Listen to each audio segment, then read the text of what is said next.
कहानी का शीर्षक ब्रह्मचर्य ही परम बल है। मुख्य पात्र प्रेमानंद महाराज, बालक गोविंद, संत श्री हरिदास जी। प्रस्तावना।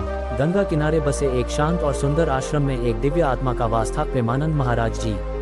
उनके चेहरे पर तप का तेज, आंखों में करुणा की गहराई और वाणी में आत्मा को झकझोर देने वाला सत्य था। वह हमेशा कहते, ब्रह्मचर्य ही परम बल है। जिसने इंद्रियों को जीता वही सच्चा बालक है, क्योंकि असली बचपन वह है जो भीतर से पवित्र हो, कामनाओं से रहित हो। प्रथम दृश्य, बालक गोविंद की खोज। एक बार एक 12 वर्षीय बालक गोविंद, जो एक धनी व्यापारी का पुत्र था, संसार की चकाचौंध से उबा हुआ आश्रम में आया। उसकी आंखों में प्रश्न थे, मैं कौन हूँ, क्यों बार बार दुख आता है, क्या ईश्वर सच में मिल सकते हैं। प्रेमानंद महाराज ने उसे देखा और मुस्कुराकर कहा, यदि तू सच में ईश्वर को खोजना चाहता है तो पहले अपने भीतर के राक्षस को जीत। काम, क्रोध, लोभ, ये तेरे सबसे बड़े शत्रु हैं।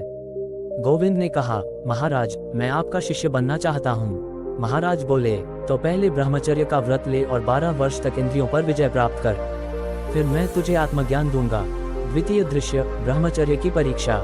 गोविंद ने व्रत ले लिया, लेकिन आश्रम में जीवन कठिन था। सादा भोजन, कठोर दिनचर्या, मौन साधना। एक दिन गांव से एक उत्सव मनाने वाले लोग आए, जिसमें नाच गाना, मिठाइयाँ और विलास था। गोविंद का मन डगमगाया। वह महाराज के पास आया और बोला, महाराज मेरे मन में विकार उठे हैं, मैं क्या करूं। प्रेमानंद महाराज बोले, बेटा तू परम बाल बनना चाहता है तो ध्यान रख, बालक वही है जिसका मन निर्मल हो, जो अपने चित्त को संभाल सके। विकार उठेंगे पर तू उनका दास मत बन। ध्यान कर, प्राणायाम कर, और याद रख, काम का वेग समुद्र से भी तेज है, पर ब्रह्मचर्य की नौक उसे पार कर सकती है। तृतीय दृश्य, ब्रह्मचर्य का बल। समय बीतता गया। गोविंद अब 18 वर्ष का हो चला था। उसकी आंखों में गंभीरता थी, चेहरे पर तेज और मन में अपार शांति। एक दिन गांव में एक राक्षसी बीमारी फैली। लोग कहने लगे, जो पवित्र आत्मा है वही इस रोग से सबको बचा सकता है। गोविंद ने प्रेमानंद महाराज से कहा, मुझे सेवा करने दो। महाराज मुस्कुराए, अब तू ब्रह्मचारी नहीं, तू परम बाल है जिसके संकल्प में तप है, कर्म में योग है। जा और संसार की सेवा कर। गोविंद गया और अनेक लोगों की सेवा की।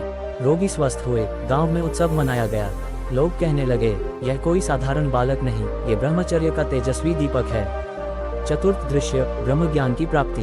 12 वर्ष पूर्ण होने पर प्रेमानंद महाराज ने गोविंद को एकांत कुटिया में बुलाया। महाराज बोले, अब समय आ गया है। जो तूने व्रत निभाया वह कोई सामान्य बात नहीं।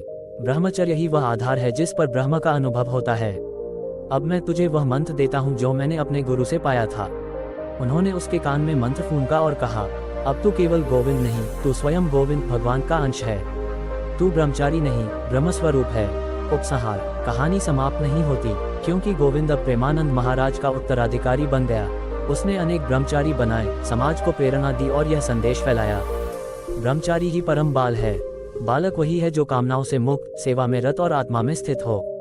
आपको यह वीडियो पसंद आई हो तो आप इस चैनल को लाइक एंड सब्सक्राइब कर सकते हैं और कमेंट में बताएं वीडियो कैसा लगा। धन्यवाद। मोटिवेशनल स्टोरी के लिए आप जुड़े रहें इस चैनल पर।